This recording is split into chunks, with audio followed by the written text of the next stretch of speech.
Hi everybody, welcome to Module 1, Week 1 of this fully online class.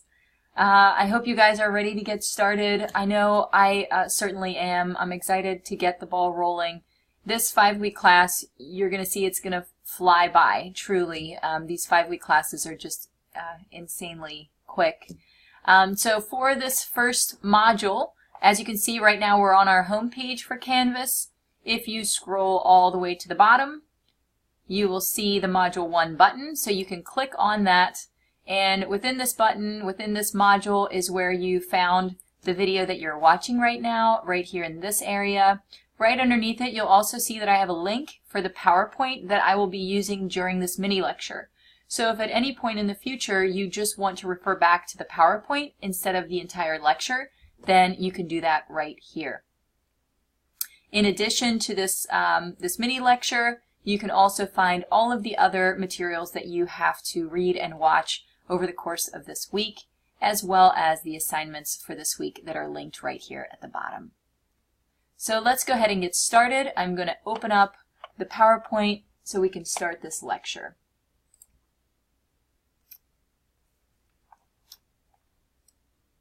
Okay, here's the PowerPoint. I'm going to move my face out of the way just a little bit so you guys can see everything better. Okay, so again, for this module, what we're going to focus on is really starting with the basics. What policy is, what's family policy, what are professional values, and then how do we advocate for policy change. So we're really going to start with the basics in this particular module. So again, I'm going to move my face. Sometimes I wonder if I should keep my face in. Some people say that it's helpful to stay connected and kind of see something moving on the screen. Other times I just feel like my face is in the way. Okay, so we're going to get started with just some definitions. The definitions we're starting with on this slide are about what is a family. This is a family policy class, and so we need to start with what is a family. And the reality is that there's not really a universal, it's not a universally defined entity, but rather it's a collection of people. So two or more people that can be identified by its structural connection. It can be a blood relationship, it can be legal ties, it could just be residence. Or it can also be identified by its functional connection, sharing economic resources, caring for its members who are young, elderly, ill, or have a disability.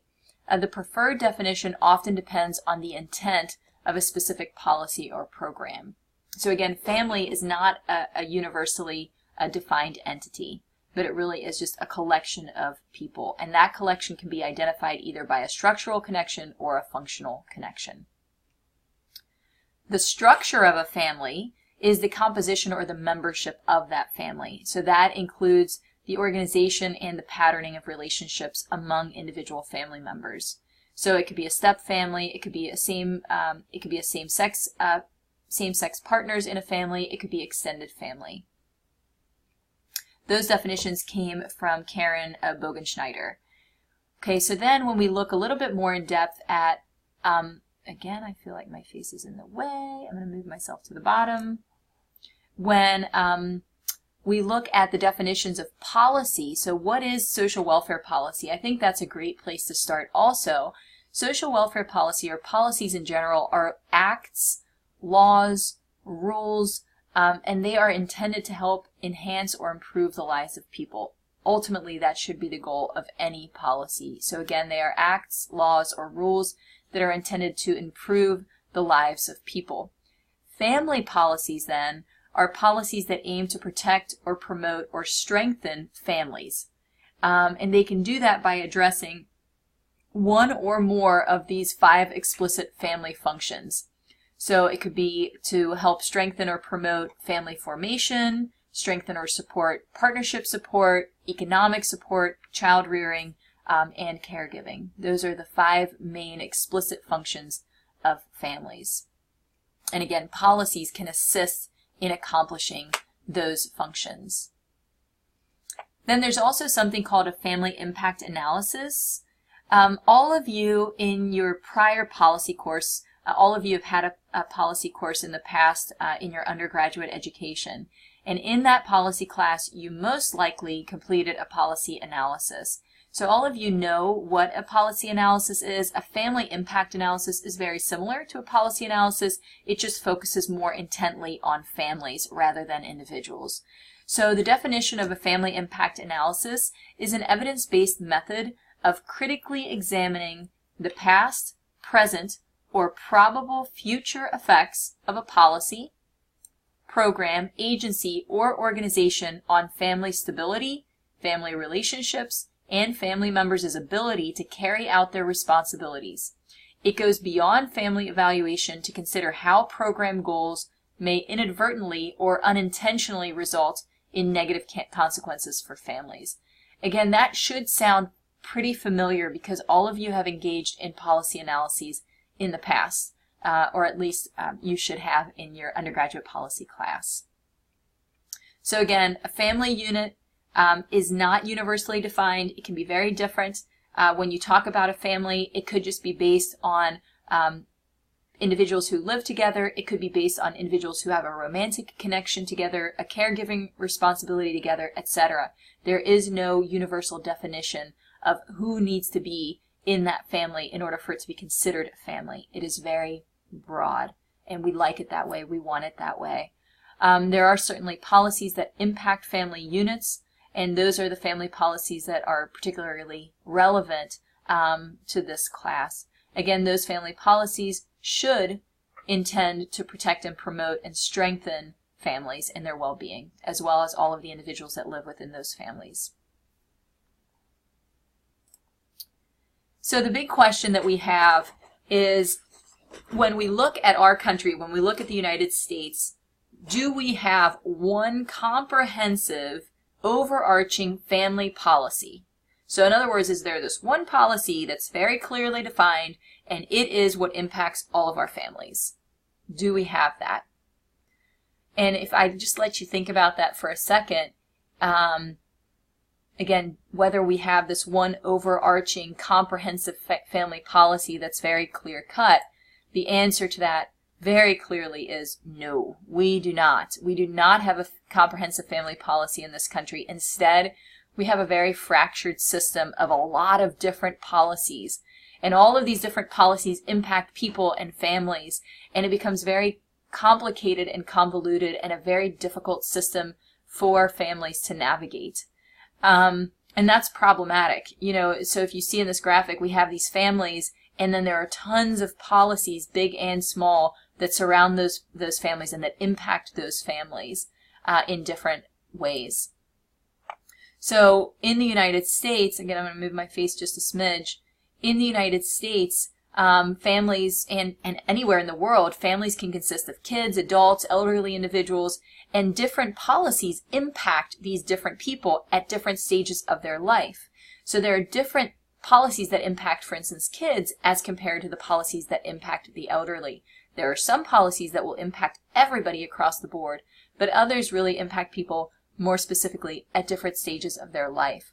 And that is why for this class, I'm taking this life cycle perspective. What we need to be aware of is that, and I'm going to move my face back up again so you can see the graphics, but what we need to be aware of is that even though this is a family policy course, there really isn't one policy that I can teach you that the one policy that addresses all families. It's just not the case because, again, families can be defined very broadly, number one. And number two, we have a ton of separate policies, I mean thousands upon thousands of policies that impact families and that impact the individuals in those families. So the only thing we can do when we teach family policy is really to teach you about all of the individual policies that impact people at different stages of their lives. So that's what we're going to do, and that's why from now on in all of the subsequent modules, we're going to focus on policies that impact people at different stages of their life. So for instance, in Module 2, we'll focus on policies that impact children. And then in Modules 3 and 4, we'll focus on policies that impact adults. And in Module 5, we'll focus on policies that impact the elderly. The policies that we'll focus on in particular, because again, there are thousands of them. So we have narrowed it down for this class to the policies that we feel are most important and most relevant to our client populations. And so those policies for children, we are going to look at Medicaid and CHIP, the National School Lunch Program, and then Women, Infants, and Children Program, the WIC program. For adults, we're going to look at the Affordable Care Act. We're going to look at Supplemental Nutrition Assistance Program, also known as SNAP. We're going to look at Temporary Aid to Needy Families. We're going to look at the Violence Against Women Act. We're going to look at the Deferred Action for Childhood Arrivals. And we're also going to look at same-sex marriage policy. And then for the elderly, we'll focus on Medicare and Supplemental Security Income. So these are the policies that we will be learning more about during this course. They are the policies that we will be highlighting. Again, these kids policies we will focus on in Module 2. These adult policies we will focus on the first 3 in Module 3. The latter 3 we will focus on in Module 4. And then in Module 5 we will talk about these policies that impact the elderly population. Okay. So again, as I said during the orientation video that you've already watched, this class really has 2 main goals. So the first one is for you to become familiar with those main federal policies, which again, I'll just go back for a second. The first goal of this class is for you to become familiar with these policies that are federal policies that really have huge impact on many of our clients. So we want you to be familiar with these policies so that you are better able to serve your clients. That's purpose 1 of this class.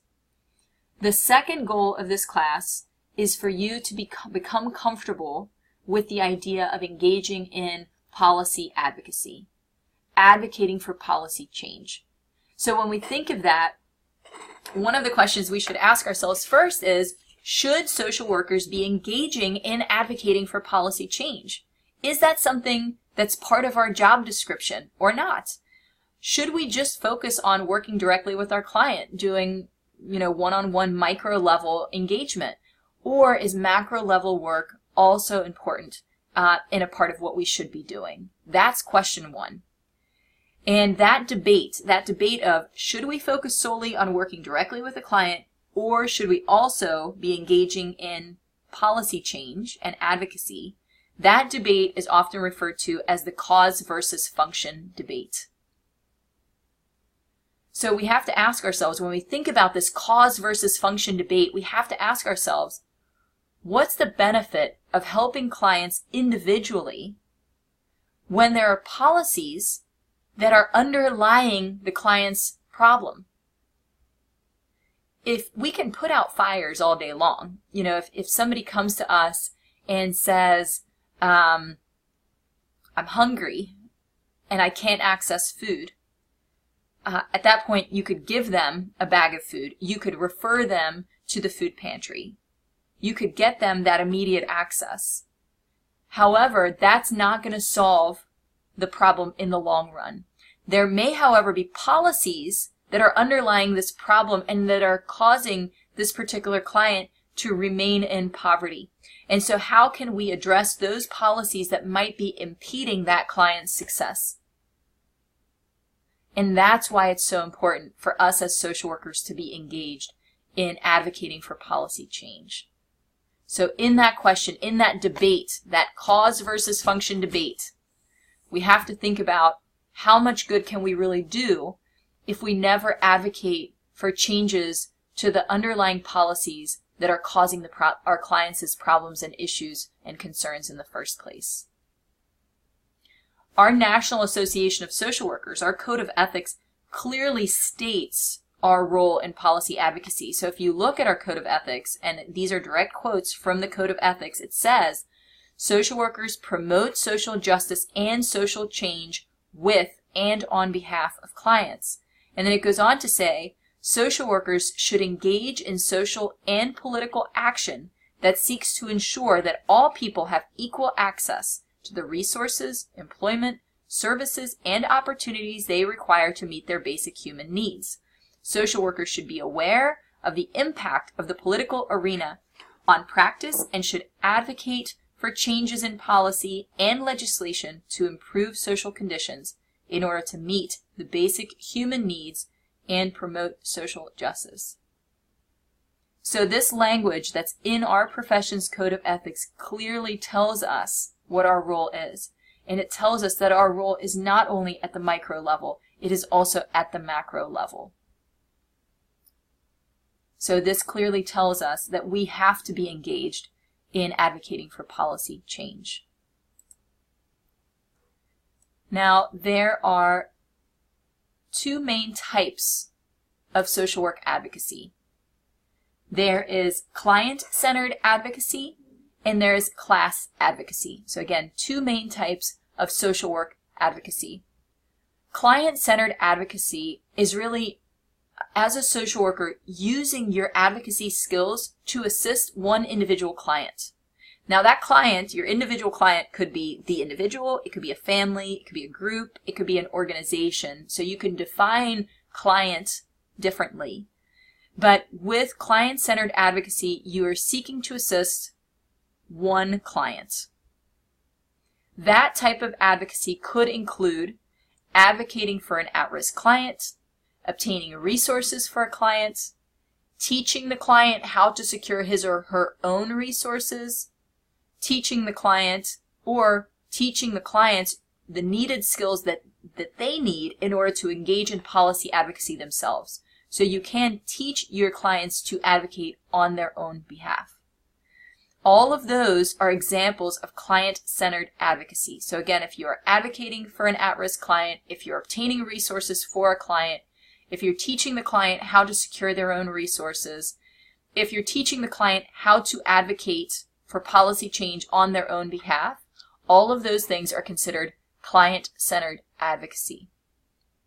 The other type of social work advocacy is called class advocacy, or also known as policy practice. So with class advocacy, you're using your advocacy skills to assist a larger number of people, a larger number of clients, so members of a group or a class of people. That type of advocacy takes place on a lot of different levels. It can be anywhere where policies exist. So that could be at the federal government level, the state level, local government level. It could also be at any other public body, so like a school board, or it could be within a nonprofit agency or in a for-profit agency. Policies exist everywhere. And so anywhere that there are policies, that's where class advocacy or policy advocacy can take place. This type of advocacy, again, is central to the social work profession because this is where, as social workers, we can really strive to have a long-term impact on the well-being of our clients. So again, two types of social work advocacy.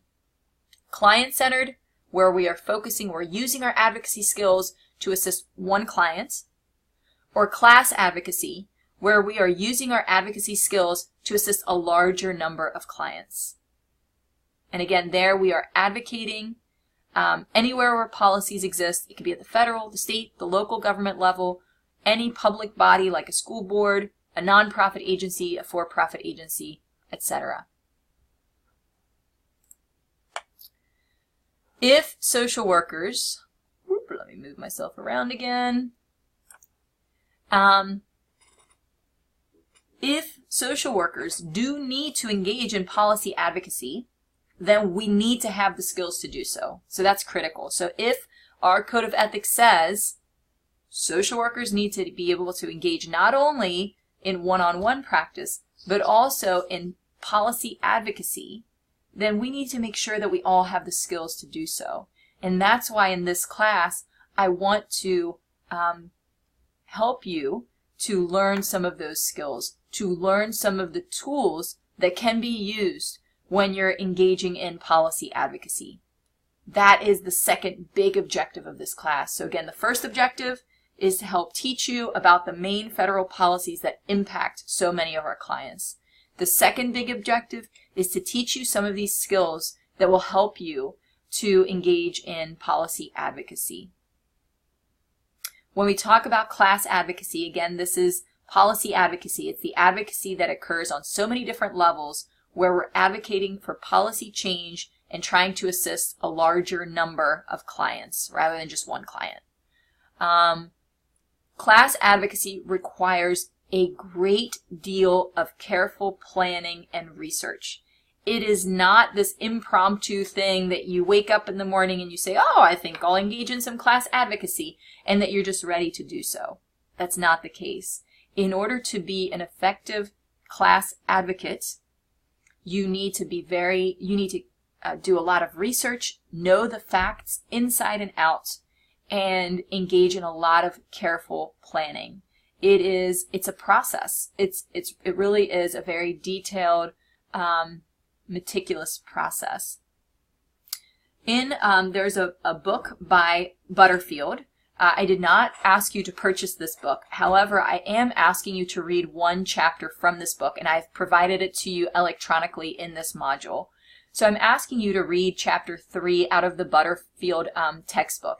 In that chapter, what you'll see is that it outlines this 10-step process, a 10-step process to engage in class advocacy.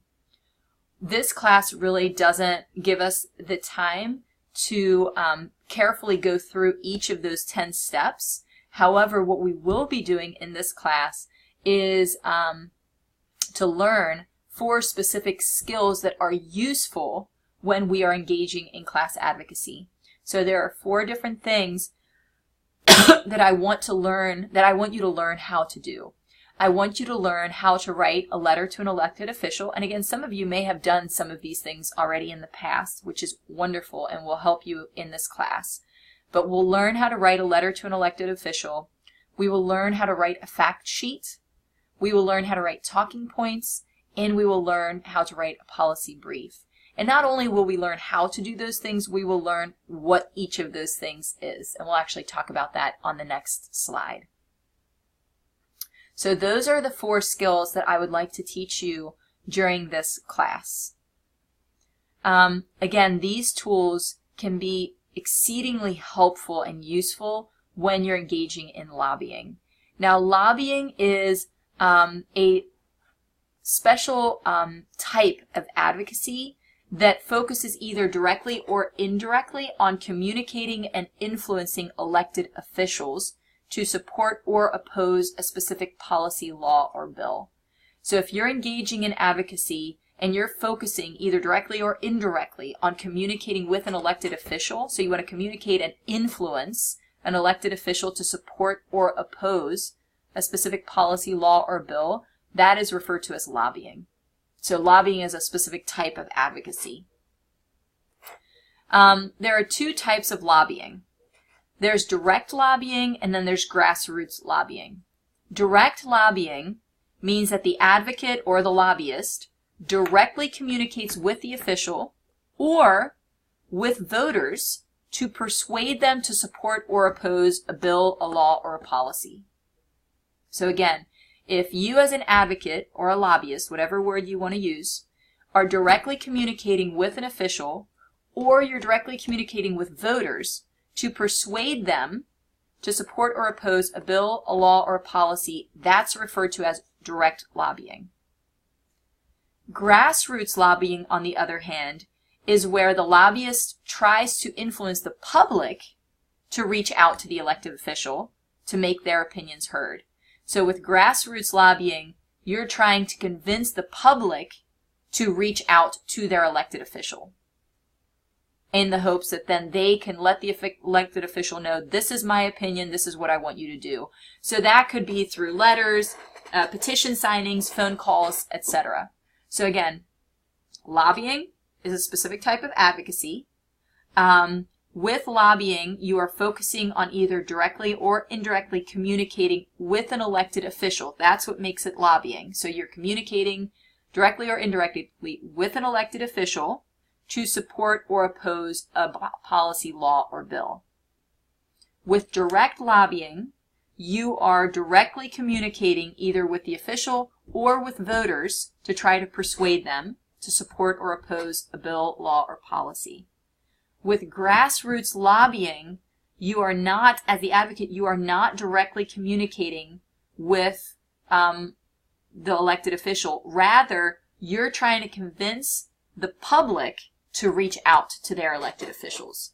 And again, that can be through petition signings, letters, phone calls, etc. Okay. So again, where we are right now is we know that based on our code of ethics from the NASW, we have to engage in policy advocacy. It is part of our responsibility as a social worker. We know that. What we also know is that if we need to be able to do it, then we need to learn the skills, the know-how, to be able to engage in policy advocacy. We also know that this process of advocacy, class advocacy, requires very careful planning and a lot of research up front. It's not just something that you just kind of do off the cuff. You really plan for it, you research it, you want to know the facts inside and out. Once you have that knowledge and that planning, and as part of that planning process, you can create these 4 documents that are listed right here. These 4 documents can be extremely helpful when you're engaging in class advocacy. Those documents are a letter to an elected official, a fact sheet, talking points, and a policy brief. Again, these are going to be your assignments. The letter to an elected official will be your assignment in Module 2, fact sheet in Module 3, talking points will be the assignment in Module 4, and in Module 5, you will have to write a policy brief. Then what we've also discussed thus far is that lobbying is a particular type of advocacy where you are directly or indirectly communicating with an elected official. Okay, let's take a look now at a little bit more of an in-depth or closer up look at each of these 4 types of advocacy documents. We will talk about each of these in more depth in each of the modules where that assignment is due. So for instance, in Module 2, when this letter to an elected official is due, we will talk about it in more depth. But right now, I just want to give a quick overview of each of these documents. So a letter to an elected official, some of you may have already done this. This is very common. So it is a brief letter that explains to your official, so it could be your senator, your House representative. You will write a brief letter, and in that letter you explain to the official how you feel about a particular issue or policy, how the issue affects you or your clients, why you oppose or support a certain policy, and you also share what action you would like the official to take. That's very important. So you always want to be clear with your official in your letter. You want to say how you feel about the issue or the policy, how it affects you or your clients, why you oppose or support this particular policy, and that's where you include some facts, and then what action you would like the official to take. The goal of this letter is obviously to solicit the official's support. You want to influence them to either support or oppose the policy. The audience, of course, is your elected official. The length of this letter is 1 page. You will actually see, I'm going to scooch my face over again, I'm going to put it right here in the middle. You'll see that all of these, as I had mentioned in the prior video, are 1 page or less. We do not expect people, when you're engaging in policy advocacy and you're giving documentation to others, you cannot expect them to read a great deal. So we always keep it brief. So again, the letter to an elected official, it's only 1 page in length. It is sent to your elected official. The goal is to solicit the support of that official. And in that letter, again, it's very brief, 1 page. You explain how you feel about the issue, how the issue affects you or your clients, why you oppose or support a particular policy, bill, whatever it might be, and what action you want the official to take. That's a letter to an elected official. That is what we will be writing in Module 2. That will be your written assignment in Module 2. Then we move on to a fact sheet. Fact sheets are also very important when you're engaging in class advocacy. A fact sheet is essentially a paper that lists the important facts about an issue and or, depending on what your goal is of your fact sheet, the reasons why someone should support or oppose a policy. So it lists the facts about an issue and or the reasons why someone should support or oppose a policy. That's the goal. That's what a fact sheet does. The facts about the issue and the reasons why somebody should oppose or support a policy. The purpose of a fact sheet is to get the facts out there. So in these fact sheets, as it suggests, as the title suggests, you want to only put factual information on there. The audience of fact sheets, so when you create a fact sheet, it could go to a for-profit agency to just inform them about the facts. It could go to a nonprofit agency. It could go to government organizations. It could go to the press. It could go to elected officials. It could go to grant makers. It could go to school boards. It could go to unions, etc. So fact sheets really have a very broad potential audience. It depends on your goal. So for instance, if you are wanting to advocate for recess in a public school system, then you might want to create a fact sheet that lists the benefits of recess, thereby suggesting that there should be support for mandatory recess. If you were to create that fact sheet, you could give it to all of the school board members or to all of the superintendents in, for instance, Kenton County. If you were to create a fact sheet on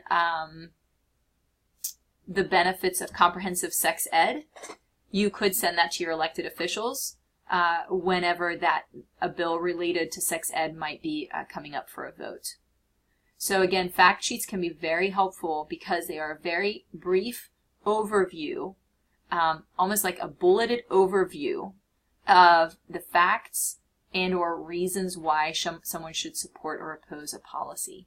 Again, the audience for those fact sheets can be very broad, ranging anywhere from employees or managers, supervisors at for-profit, non-profit organizations, government organizations, the press, elected officials, etc. So that's a fact sheet. You will be creating a fact sheet on the policy and issue of your choice in Module 3. Then we have talking points. So talking points are really papers that outline the main points that you want to make when you're engaging in policy advocacy or in class advocacy. So when you're engaging in class advocacy, again, like I said before, it's a very thought out process. And so you want to have a clear idea of what the main points are that you want to convey about your policy and about your stance on that policy. When you are engaging in advocacy, it is very rare that you go that journey alone. Usually, you will have other people that are advocating with you. You want to try to get other people to be on your side and advocate with you, go to Frankfurt with you. So for instance, if you have a group of teachers and they are advocating for increased salary or other increased benefits, then usually you don't just have one teacher. The hope would be that you would have a group of teachers that are all going together. Likewise, if we have social workers that are advocating for change in Frankfurt, instead of having one social worker go, you would want to have a group of social workers go because there is power in numbers. If you have a group of people attending an advocacy event, if there's a group of you going to Frankfurt, for instance, you want to make sure that all of those people are on the same page, that all of those people are armed with the same facts, the same background information. In order to make that happen, what you would do is you would create this talking points document.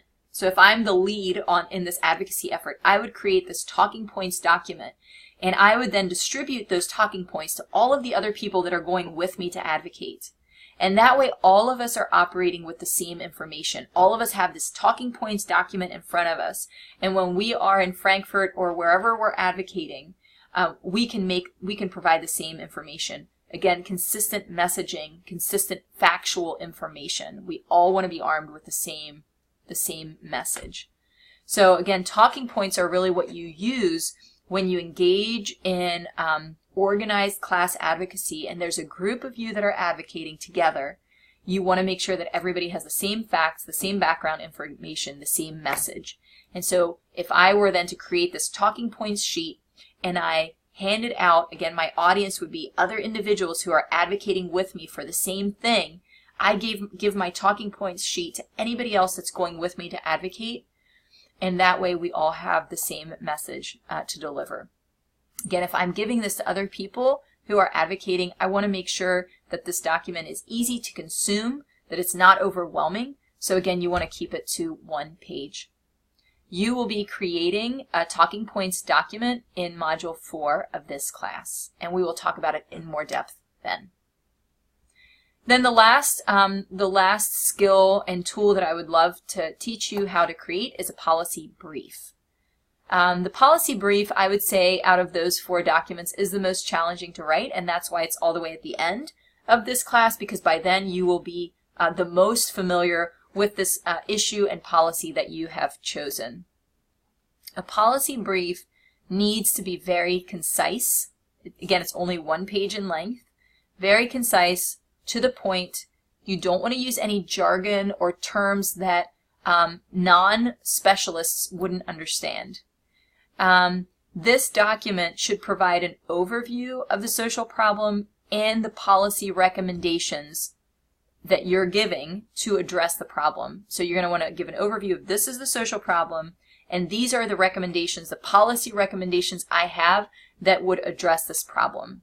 Again, this document needs to be rooted in facts. It is not an opinion piece. None of these documents here, none of them are opinion-based documents.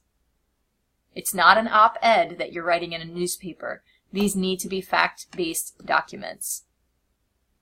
And really, with policy briefs, the reason why we write these is because policymakers, let's say a senator, a lot of times they do not have the time to conduct extensive research on social issues and policies. They just don't. They don't have the time to look into every social issue and every policy.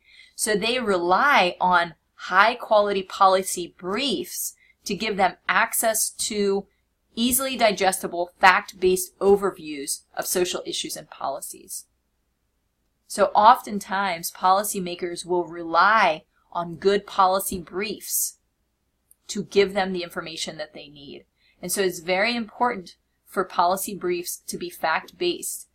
If a writer of policy briefs has a bad reputation of being opinionated and non-fact-based, then legislators will no longer respect those policy brief writers and won't even look at them anymore. So it is important to be well respected, and the only way to do that is to always ensure that your policy briefs are rooted in facts and not opinion. The audience for policy briefs is anyone involved in policy decision making. So that could be an elected official, it could be the head of an organization, it could be the press, it could be think tanks. So again, anybody who's involved in making policy change, who's actually making policy decisions, those people could be the audience of policy briefs. Okay, again, if this seems a little overwhelming, please don't be frightened, because like I said, we will talk in more depth about each of these in the upcoming modules. So in Module 2, we will talk in more depth about a letter to an elected official, and I will give you guidance on how to write that. And that guidance is already in the syllabus too. In Module 3, I'll give you more information on how to write a fact sheet. In Module 4, I'll give you more information about how to write talking points, and I'll show you examples, etc. And the same thing in Module 4, we will do the same for policy briefs. Now, before we can, moving my face again, before we can effectively advocate as social workers, we do have to be familiar with our profession's values. Because again, as social workers, when we're advocating for policy change, we need to advocate in line with our professional values. We all have personal values, and those personal values may differ from our professional values, and that is okay. We can have personal values and professional values that may not align. That happens sometimes. However, when we are advocating as social workers, then we have to advocate from the perspective of our profession's values. So in order to be able to do that, we have to know what those professional values are, and also give ourselves some time to reflect on how our personal values align with our professional values. And that is exactly what the assignment for this first module focuses on. So for this first module, I'm really asking you to look at some value-based statements and to tell me what is your belief, what is your value statement here? Does that align with our social work profession's stance on this issue? And also, how knowledgeable are you about this issue? So just to give you a quick view of what's coming your way for this assignment. So what you'll see is when you click, and I'll show you where to click when we're done with this PowerPoint, which we almost are. When you click on the assignment for this week, there will be a document linked, and it will look like this. This is the top part of that document. It says Value Inventory for Policy Advocacy. And then it gives you the instructions, and it'll say read each of the statements below, indicate your personal agreement, plus is an agreement, or disagreement, which is a negative, in the space to the left of each statement. You may also strongly agree, which is 2 pluses, or strongly disagree, which is 2 negatives. Then they also want you to say, on a scale from 1 to 5, how knowledgeable do you feel about each issue? So you can write that right here on a scale from 1 to 5. So if you're not knowledgeable at all, it's a 1. If you're very knowledgeable, it's a 5. And then once you have filled in whether you agree or disagree with each statement and how knowledgeable you are, then at the very end of this document, there will be a list of what the National Association of Social Workers' stance is for each of these statements. So then you'll be able to see, do they agree or disagree with each of these statements? So what you'll do for this assignment is you say, do you agree, do you disagree? How knowledgeable are you? Then you go to the list at the very bottom of the document and you then fill in here, how about NASW? Do they agree or disagree? And that will then allow you to see in how many cases, for how many of these statements, does your value align with NASW's value? And for how many of the statements is there a disagreement or an incongruence between your perspective and the perspective of the profession?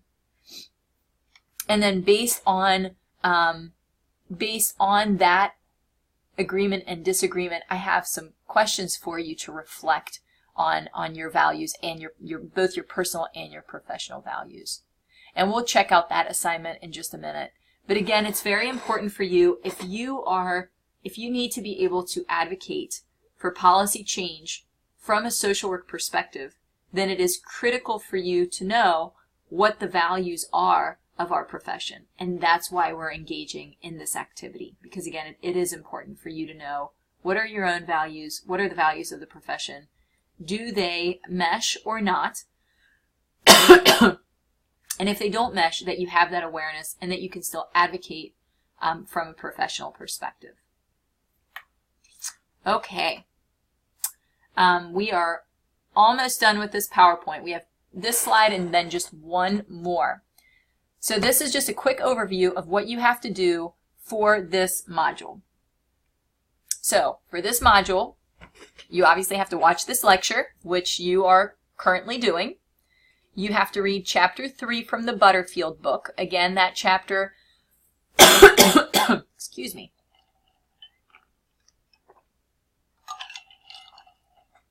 That chapter is provided on Canvas under Module 1. You have to read the NASW Kentucky Legislative Advocacy Toolkit. You have to read the Lobby Day Toolkit. Also watch a short and sweet How a Bill Becomes Law video. And also watch the Lobbying Do's and Don'ts video. Both of those videos are very, very brief. And the readings, the Chapter 3 reading is pretty long. It's about 50 pages, so keep that in mind. The other readings are really not dense. They're pretty easy to read. Once you have read and watched all of those materials, then the next step will be for you to complete the assignments for this week. Those assignments are a quiz and then the professional values assignment. Those are the two things that are due this week. For the quiz, again, it's multiple choice, 10 questions. All of the questions are true, false, or multiple choice, and they focus on the content that's in these 6 materials. So every question that's in those quizzes comes from these 6 materials that you'll be watching. I've said this before, but I'll say it again. For the quiz, it is not timed. You can take as much time as you would like to complete it, but you do have to complete it in one sitting. You only get one attempt. And then the second thing you have to do this week is the professional values assignment, which I was just referencing on the prior slide, and I will pull that up here in just a second too, just to give you slightly more direction. The other thing I just want to give you a heads up on is that in order for you to be prepared for the upcoming modules, so modules 2 through 5, as you know, the assignments for modules 2 through 5 are the letter to the elected official, the fact sheet, the talking points, and the policy brief documents. In order to complete those 4 assignments, as I've mentioned before, you have to choose one social problem and an accompanying policy. This policy you choose could be one that you as a social worker either support or oppose. So it could be a policy that currently is in existence that you feel is very detrimental to clients and that therefore you feel should be altered or gotten rid of altogether. Or it could be one that you very much support. Like, for instance, if you very much support the Affordable Care Act, you could say that that's a policy you support and use that as your policy for this class. In order to successfully complete these assignments, you're going to have to conduct quite a bit of research about this topic, about the social problem and the policy that goes with it. So again, pick something you're passionate about. This link right here is a great resource for you to find a topic and a policy, and it gives you a lot of information about that policy as well. Examples could be sex ed in middle and high school, bullying and cyberbullying, foster care, gun violence, medical marijuana, or something like, again, mandatory recess or a no homework policy in an elementary school. Again, you can be creative if that's something that you feel like you're up to. Okay, so that's it for this slideshow. I'm going to end that slideshow and we're going to just really quickly go back to our Canvas site. One moment. Okay, the only thing I still want to show you in this lecture is when we scroll all the way to the bottom. Again, if you click on quiz, it will take you to the quiz. Again, it's just the 10-question quiz we already talked about. And then if you click on assignment, it will take you here. This assignment is worth 5 points out of the 100 points total for this class. For this assignment, I am asking you again to go to this values inventory. So you will pull up this document. You will complete the document and answer these questions that go with it. And then you will upload that here on Canvas for me to grade. So again, you'll be uploading a Word document for me that includes this value inventory as well as the questions here. So you're going to find the 35 value statements. Based on those statements, you're going to read each one. You're going to indicate your personal agreement or disagreement. You're also going to say how knowledgeable you are. Once you've done that, you're going to use the far right column to indicate whether our professional organization agrees or disagrees with each statement. And then you're going to look back at the completed inventory and compare your own personal opinions with those of the profession. Consider both similarities and differences, and then write a thoughtful one-page reflection that talks about how the two compare, so how your values compare with those of the profession, and then your thoughts about why specific discrepancies might exist if there are differences, what the implication of the match between your values and the profession's values might be, And that's true, again, what the implications are, both if you completely agree on all of them or you disagree on some of them. What are the implications of that? And also, number 4, how in the context of professional practice you might address any value differences or conflicts you've identified. If you have not identified any current differences, then tell me hypothetically if another issue were to present itself in the future and you had a difference of opinion, how might you address that, or how might you deal with that? Finally, take a look at how you assess your level of knowledge on the various issues in the inventory. What conclusions can you draw? Again, when you submit this assignment, please be sure to include your reflective paper and the completed inventory, which again is linked right here. Okay, that's it for this Module 1 video. I hope it was helpful. If you have any questions, obviously, please email me. If I don't get back with you within 24 hours, then email me again, because then it means that your email got lost somewhere in cyberspace.